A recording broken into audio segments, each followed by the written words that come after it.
We'll go back to committee members. I'll do it in order. Let's do Senator Gaines, SB 206, which is the Vehicle Information Systems. Yeah, she's not here. This is item number 7, members. Thank you. Go ahead, Great. Senator. Yeah, thank you, Mr. Chair and members. Today I present to you Senate Bill 206. This bill would ban the California Air Resources Board from obtaining the location and speed of a vehicle from the vehicle's information system. It would not prohibit CARB from gathering data currently necessary to carry out California's smog check program.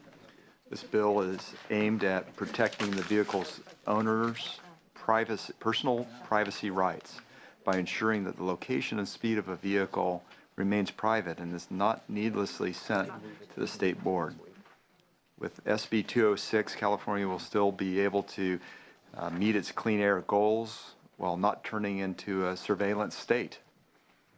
CARB will soon be weighing regulations regarding onboard diagnostic systems, and this bill is an important safeguard to have in place to protect privacy. And so I would urge your aye vote, but I've got Nate Cardozo with the Electronic Frontier Foundation who would like to speak in support. Please go ahead, sir. Chair and members, thank you. Good afternoon. I'm Nate Cardozo. I'm a staff attorney with the Electronic Frontier Foundation in San Francisco. We're a digital civil liberties organization dedicated to defending free speech and privacy in the digital age. Location data is extraordinarily sensitive and indeed is essentially the most sensitive type of data that exists about individuals.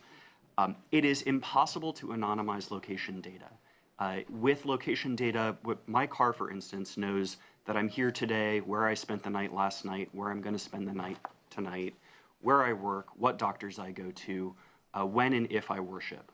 Those sorts of details about my personal life are indeed quite sensitive and don't belong in the hands of the California Air Resources Board. They don't need this data to do their job, and I think that the smog check program can do quite well without it. I urge you to support the bill. Thank you. Does your car know if the Giants are going to win today? No, but the 2016 model will. Okay. Please go ahead. Next witness. For the Kings next year too, and Sac Republic. Chair members, Gary Conover representing CAWA, the automotive parts industry. We are in strong support of the bill. There is a bigger issue going on that isn't part of this bill today. It's called telematics, and when we buy a car and we sign that purchase agreement, we're authorizing the manufacturer of that through a third-party collection to gather any and all information on that car, much of what this gentleman just mentioned. It's very sensitive information. This is very limited control of that information. We look forward to discussion of the larger issue at another time, but in the meantime, we do support this bill. Senator Leno. Thank you. Is the information you're talking about really what Senator Moning's bill was about last year? That's correct. And I imagine you supported Senator Moning's bill? Well, we didn't have a position. The auto parts industry did not have a position in that bill. We weren't the sponsors of the bill, didn't write the bill. We were looking for, we're part of a bigger national forum that's discussing that very topic. We expect it to come back sometime to this legislature. That really is the bigger issue. Oh, all the data that our cars collect, do they belong to those of us who bought the car, or do they belong to the manufacturer? Once you sign that purchase agreement, there's no opt-out, Yeah. and then you're losing control of that information. Right. Thank you. So I agree with you. That is the larger issue, and this bill is much narrower, but I do have a question for the senator as well. So Air Resources Board does not currently collect this, correct? That's correct. We don't know that they are planning to collect it, do we? Well, I just see an opportunity for them to collect more information in this next phase. So I would rather be proactive. I understand. And just make sure that we have the clarity so that yes. People's personal privacy is protected. Sure. Thank you. Others who have questions? Senator Jackson. Yes, I appreciate that this is a very serious issue, and I am far more interested in our ability to control that information than parsing out what state agency we anticipate might think about possibly at some point in time wanting to use it. I agree with both of you. When it comes to sensitive information, I also have had an opportunity to talk with the folks who are opposed to this. If you use a Bluetooth in your car, my understanding is they now have your entire phone book that they can do anything they want with, and that the potential to aggregate that information and to sell it is unlimited because you give away that right. I think in other words, I think there are some issues here that are far more profound than whether or not CARB at some point in the future might think about wanting to use your where you go and what you do information.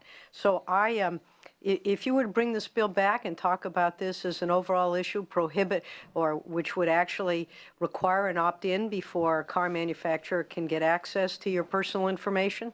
When you buy a car, you don't think you're buying a car and giving up your privacy rights, but in fact you are. I think that's the discussion, and to try to point a finger at one agency or another, really, I think demeans the process, frankly, with all due respect. I think the process is how much of our privacy are we entitled to, period? Not to one agency or another, or to one private company or another. We know our information is aggregated by companies that go around checking out license plates. They can tell where you've been. They don't even have to go to your car. I mean, that's the topic to me that we seem to need to address. And I think at this point, to anticipate that CARB might do something, I think not only sort of balkanizes the issue, but I think it also reduces the seriousness and significance of it. And I appreciate your concern, and if you want to do a bill that deals with requiring companies, when you buy a car, to have to also include, free 10 years of car washes to get you to say yes, that they can take your information and use it, I'm willing to talk to you about that. But I think to point out one agency when we have a really serious problem with privacy here is just not the right approach. Although I do, thank you for raising the issue. I just think it's a much bigger issue than this. Okay. Well, it's your lucky day, Senator, because if this matter does succeed out of this committee, it is going to the Judiciary Committee next. So please, Senator Gaines, you have a response. Wonderful. Yeah, thank you for the opportunity to present this. And I do want to be clear that this is a part of a comprehensive package on privacy-related bills that I'm doing with Assemblymember Gatto. And so we are addressing several issues of concern. I had 2 bills yesterday that were heard in public safety having to do with drones. We're also looking at the collection of DNA by the state of California and what happens to that database, and what would happen if it were breached, and how could that be used for someone's medical or health records. Would there be a preponderance for cancer based on someone's DNA? Could they be denied insurance? So I think the issue is a big issue. This is one piece of several pieces in a puzzle. And if we had a breach with CARB, I wouldn't want this information out to someone with malintent. So I would just urge an aye vote. Well, let's see if there's anybody else in support of SB 206. Is anybody else? Is there opposition to SB 206? Okay. All right, you may close. I'd like to make a comment. I will move the bill, but I guess it's not always a good idea to debate with a recovering attorney or one. But I do think that what Senator Gaines is bringing to us is an opportunity to be proactive. And I think that is really essential. When these databases are developed, eliminating them, terminating them, redacting them is extremely difficult. We've had that with the Transportation Corridor Agency, which I served on for many years. So I think it's preemptive and it's protective. If there is an issue about it being too narrow and picking one agency, have at it, Senator Gaines, include them all at this moment. But I do support it, and I think we really need to start taking those steps. This is very important for the public to know that we do care. And there's been so many issues with the Air Resources Board getting into the issue of transportation funding, VMT and all of that, I'm convinced that's their next step. So I do support it, and I support it strongly, and obviously you have a package that you're putting forward, but you might consider, since it's going to go to Senator Jackson's committee, to take a look at, if not defining it, maybe defining the kind of information agencies get and that they can't get that at this point. That's just a crazy idea, but you might want to look at that, Senator. Okay, good, great, thank you. Senator Jackson? Yes, and I do appreciate what you're trying to do. I just think if you just focus on government, you've missed at least half, if not more, of the problem. Because government is theoretically accountable to us. The private sector isn't accountable to anybody. And the information that they acquire really isn't subject to us as a community being able to essentially vote the people out that we don't like who are doing this kind of thing. So from my perspective, it really needs, and I agree that the public needs to know we care. The public, frankly, in many instances doesn't even know what's going on. So we need to educate the public on all of this. I was appalled when I had people come in and tell me about all the things that go on with a car. I had no idea. And those are private companies. So I think from my perspective, I want to start at the point where I think we can do the most good, and that is addressing this issue. And if I had any hope that we could get a bill passed this year that would prohibit or would require car manufacturers or dealers, when they sell you a car, they got to get your specific, clear permission to accumulate your data, I would be all over that one. But I know how difficult it is in this world, in this place, to be able to get that kind of legislation passed. And I am not convinced that going after one agency that you think might do something going forward is the right approach. But I do want to thank you, Senator Gaines, for dealing with the issue of privacy, because it is, I think, really critical that we find out, we know at least what's going on, and then try to address it in an effective and systematic way. Great, thank you. I think you raised good points. I appreciate that. And there are issues in the private sector, believe me, that we need to address. One other bill in the package has to do with listening devices in televisions. And that's scary. And so we are trying to address kind of both sides, both public and private sector. And there is work that needs to be done on the auto collection of data side. I would agree. But I'm focusing on this for now, and I appreciate the opportunity to present it and would urge an aye vote. Assistant, please call the roll. Item 7, SB 206 by Senator Gaines. The motion is due pass and refer to Committee on Judiciary. Senators Wykowski? Aye. Wykowski, aye. Gaines? Aye. Gaines, aye. Bates? Aye. Bates, aye. Hill? Jackson? No. Jackson, no. Leno? Aye. Leno, aye. Pavley? 4-1. It's 4-1. We'll keep the roll open for other members to vote. Thank you. And now you can join us. Senator Jackson, you have a bill. It's SB 612, which addresses hazardous waste. This is item number 14 on our calendar. Our friends, the Koopas.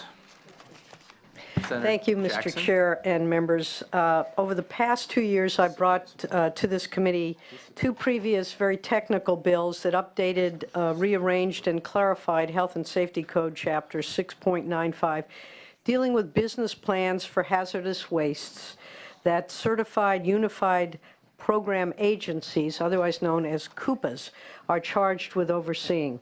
To say that this is the stuff that's really in the weeds is an understatement. But because this is also very important as we deal with companies that deal with hazardous waste and the need to clarify and update our health and safety codes in doing that, it is actually a very important area. And as I mentioned, in the last 2 years, we passed 2 pieces of legislation which have had broad, widespread, and fairly unanimous support between the industry and the regulators on how to update these programs in order to assure that they are complied with and that they're clear and understandable to all participants, and that's really been the goal. This year, we build on those efforts and hopefully bring clarity and consistency on some of the more problematic issues that have necessitated additional conversations with stakeholders, including issues that have arisen with some of the programs Koopas are charged with overseeing. Key provisions of this bill would eliminate inconsistencies in local site map requirements, provide clear authority for unified program agencies to inspect and regulate used oil collection centers, increase environmental protection by closing gaps and harmonizing the relationship between the Above-Ground Petroleum Storage Act, the Underground Storage Act, and Hazardous Waste Control Act. You can see this is really fascinating stuff, but it is all extremely important, particularly to those agencies that are involved, to those industries that are involved, and to the public health and safety. So there are a variety of other technical changes, and as with my previous bills, these proposed changes were identified by a working group of CUPAs as, with input from stakeholders. So the intent of this measure is to enhance program compliance for regulated businesses and ensure that the programs modified by this bill run efficiently and effectively while maintaining public health, safety, and environmental protections.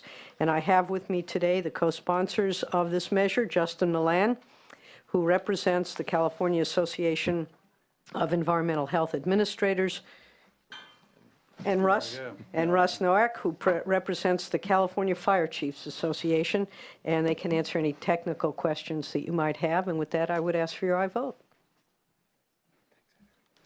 Anyone in support? Mr. Chair, Justin Milan here with the Environmental Health Directors representing the Coopers. As you know from your ESTM days, you got involved with us. It's not a very sexy topic, but it is where the rubber hits the road. We do 65,000 inspections every year. We actually do in the region of 175 businesses that are regulated by us. So it's a very, very substantial program. It's just sort of in the weeds, as it were. And what we do believe in, without implicating public health, safety, and the environment, we do believe the clearer the laws are, the better the compliance will be. It's easier to enforce, and it's easier to be enforced. So that's the purpose here. We want to, with the patience and grace of Ms. Jackson here, this is the third time around. We have dubbed her the Cooper Queen, whether she likes that title or not. But I do want to say, I'm not going to go through all the details in this bill because they're well articulated by the author and in the excellent analysis. Just to say that we are standing by not only on this, and we heard the earlier discussion about the treated wood waste. We've taken that to heart, and because you raised that issue, I give you my commitment. I'll go back to the Coopers, work with DTSC, and see if we can iron out any issues that still need to be resolved there. But with that, we urge aye vote. Sir? Thank you, Mr. Chair. Russell Noack on behalf of the California Fire Chiefs Association. We add our support. We have been very active over the last three years on this program, working on the CUPAs really to promote safety, and that's our major concern, and we continue to work with all the stakeholders in support of this bill. Others in support of SB 612? Please come forward. Olivia Regalia for Sierra Club, California, in support. Excellent. Opposition to Senator Jackson's bill? This is SB 612. All right. Question. There's a motion. Is there any questions that any members have on this Cooper technical reform bill? You may close, Senator. Thank you. Or Queen Jackson. Thank you. I will wear that tiara with great pride. Just briefly, this is the third year that we've done two prior bills. We started with the lower hanging fruit. We're moving up, but all very, very important. And I want to thank everyone, the businesses, the other stakeholders, the agencies, and my colleagues here. This is really one of those efforts. We all recognize the importance of getting this done, and collaboratively and cooperatively, we're getting there. So with that, I would urge your support of SB 612. Assistant, please call the roll. Item 14, SB 612 by Senator Jackson. The motion is due pass and refer to Committee on Appropriations. Senators Wieckowski? Aye. Wieckowski, aye. Gaines? Aye. Gaines, aye. Bates? Aye. Bates, aye. Hill? Aye. Hill, aye. Jackson? Aye. Jackson, aye. Leno? Aye. Leno, aye. Pavley? 6-0. All right, it's 6-0. We'll keep it open for those members who are not here. Let's turn to item number 10, SB 225 by Senator Wieckowski. I will turn the gavel over to the co-chair. This is a waste reduction and recycling used tire bill. I'm going to go grab Senator Pavlik.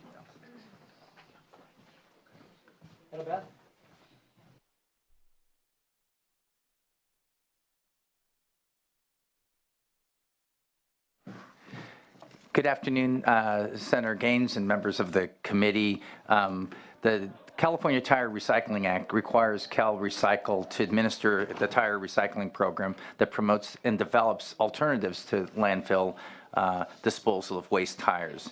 They must update it by its 5-year plan and establish goals and priorities for the waste tire program, including how the grant money goes out.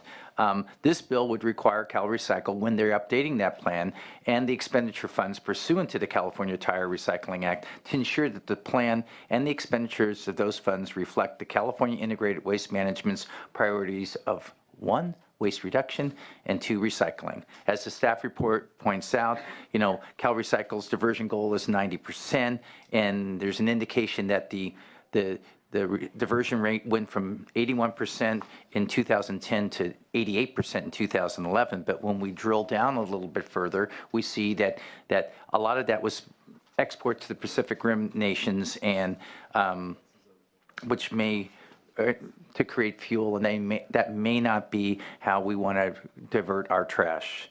And some of it is used for the fill on top of the disposals. So I ask for your aye vote on this straightforward measure. And I have nobody here. Don't have any With me, witnesses in nobody. support or opposition? Okay, we have a motion. Any questions of the committee? All right, roll call vote, please. Item 10, SB 225 by Senator Wajkowski. The motion is due pass and refer to Committee on Appropriations. Senators Wajkowski? Aye. Wajkowski, aye. Gaines? No. Gaines, no. Bates? Bates, no. Hill? Aye. Hill, aye. Jackson? Leno? Aye. Leno, aye. Pavley? 3-2. Great. The vote again is 3-2. 3-2, and we'll keep that open. Thank you.